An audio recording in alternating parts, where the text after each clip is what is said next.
Here on Kiwi.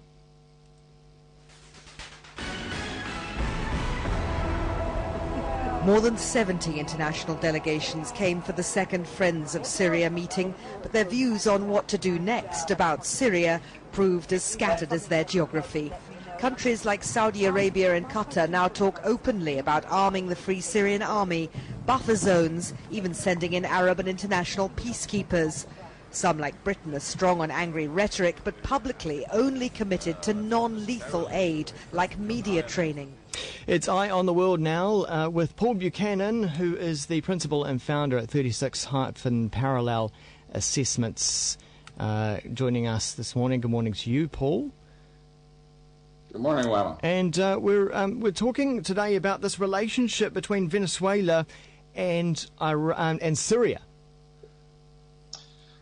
Yeah, although it occurs indirectly via Iran. That's the common denominator between Syria and Venezuela. Of course, Iran is Syria's best patron, and it's also a very close ally to the Venezuelans. And so the future doesn't look good for Iran with regards to those two countries, because what we basically have here is a situation of strongmen in decline.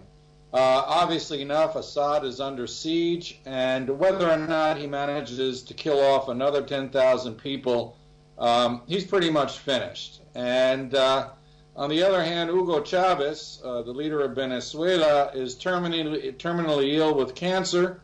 There are presidential elections in early October in Venezuela, and the question now is, will he make it to the election date? And even if he does, what happens if he dies in between the election and the inauguration, which is in January, or any time thereafter? Either way, it doesn't spell good for these regimes, and as a result, it does not augur very well for Iran as well. All right, well, I've got a wee clip here of Assad giving a speech. Of arrests.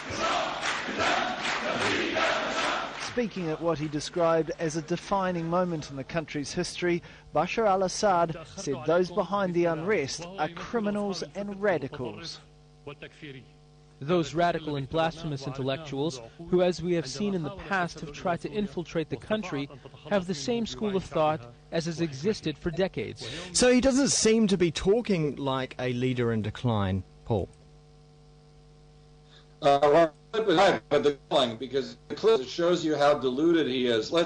The parallel that I would draw is, if you recall, when the Americans were advancing on Baghdad, the Saddam Hussein regime trotted out a very amusing fellow who warned that the American blood would run in the streets. And anyway, his rhetoric, the hyperbole, was fantastic.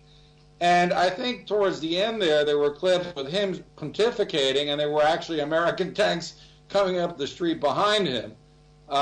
So there seems to be that the closer you are to the fall, the more you ratchet up your rhetoric. And that crowd that Assad was talking to obviously was hand-picked loyalists. They too need to start thinking about an exit strategy, because when vengeance comes, it's going to come very harshly on all of them. That's something that Chavez doesn't have to worry so much, because Chavez was elected into office first in 1998. He served 3 terms, and even though he's hardening his regime, it's becoming more and more authoritarian, it still has a rather popular base and doesn't have the ethnic conflict that Assad has. Assad, on the other hand, is the son of a strong man. And the irony here is that he was initiating a liberalization process last year, and his opponents took advantage of that to start pressing way beyond what he wanted to do politically in terms of reform, and as a result, he finds himself in this untenable situation today.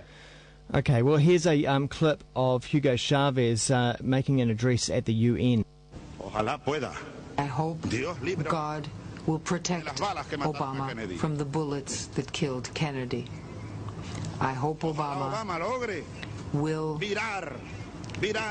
be able to look and see, genuinely see what has to be seen and bring about a change. It doesn't smell of sulfur here anymore. It doesn't smell of sulfur. It's gone. There is Hugo Chavez at the UN making a speech. Quite a strange sort of speech, really. Well, yeah. Well, it plays very well at home. The reference to sulfur was the previous time he went and talked at the UN. He followed George W. Bush onto the podium, and so when he got up on the podium, the first thing out of his mouth was, "It smells like sulfur here," which, sulfur is the smell of the devil. Yeah. So Obama doesn't smell like sulfur in Chavez. But I'll tell you what, that Chavez that we just saw is far healthier than the Chavez that exists today. Chavez right now is in Cuba, undergoing several rounds. I think it's the 5th round of radiation or chemotherapy treatment. He's had 3 surgeries for what is suspected to be prostate cancer that's now metastasized, and that looks a little closer to the man that we see today. And quite frankly, he's supposed to live no more than 6 to 12 months. So he needs to start thinking about a successor, and that's the key point here. Neither Assad nor Chavez have designated a successor, nor do they have any institutional mechanisms by which a successor would be chosen. And that's interesting because both of them run these parties, the Ba'athist Party in Syria and the Socialist Party in Venezuela, and they've managed to divide and conquer anyone who would be pretenders to the throne, and that leaves them in a very bad position, be it in the elections in October in Venezuela or in the attempts to negotiate a peaceful outcome to the Syrian civil war.